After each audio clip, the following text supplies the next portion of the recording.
assalamu aleykum wa rahmatullahi wa barakatuhu bandiraɓe sehilaɓe janggiyankoɓe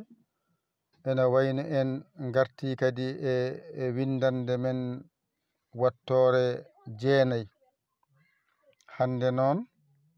eɗen janga alkulal biyetegal jeungal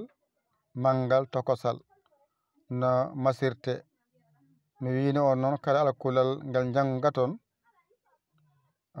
saɗa masa ɗum tan ko ɗiɗi dow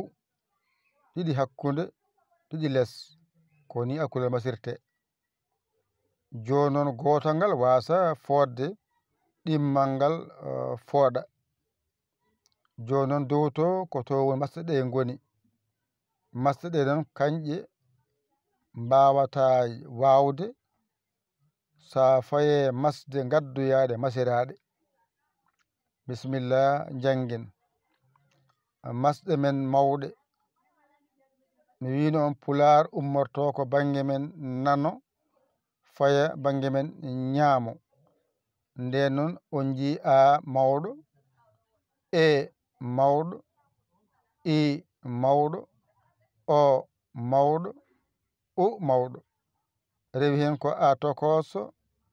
e tokoso i tokoso o tokoso u tokoso ngara pooɗa a e i o u masɗe ma timmi ko joyi tan mawɗe ɗe e tokose ɗe alkule kewani ko mangal tokosal ari ardi wadde ƴetta ja mawɗo ja tokoso ngara masamo walla ngara ɓasamo no wiyete ja je ji jo ju ɗon timmi ngara pooɗen ja je ji jo ju ɗon timmi ngara hakkude aj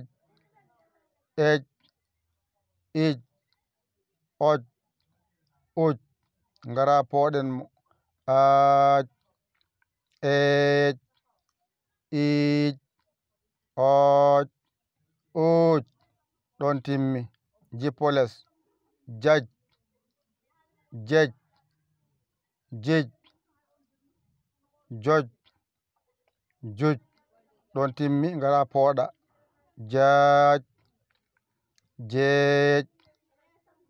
jiij jooj juuj alhamdulillah ɗon timmi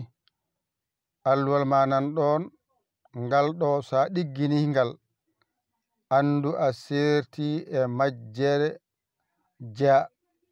mawɗo e tokoso no ɓasirte bisimillah janggen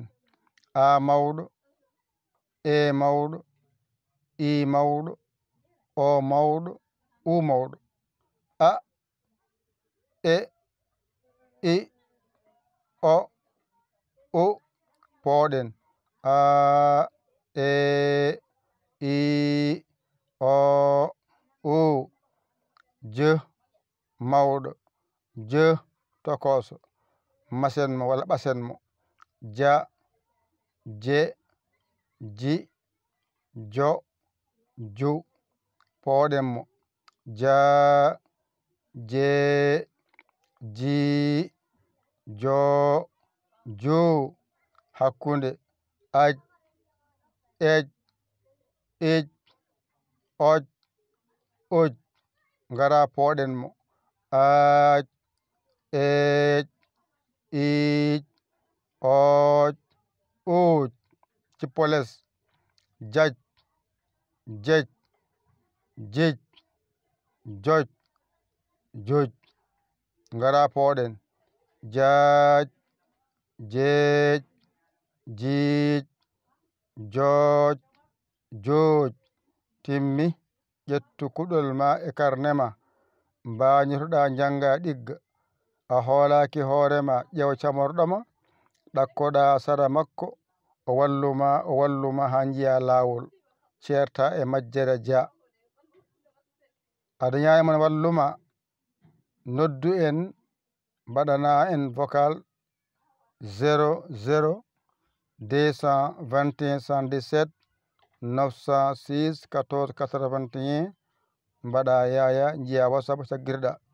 a saggay ko ɗum jinmi. yo Allah wallu, yo Allah newnu,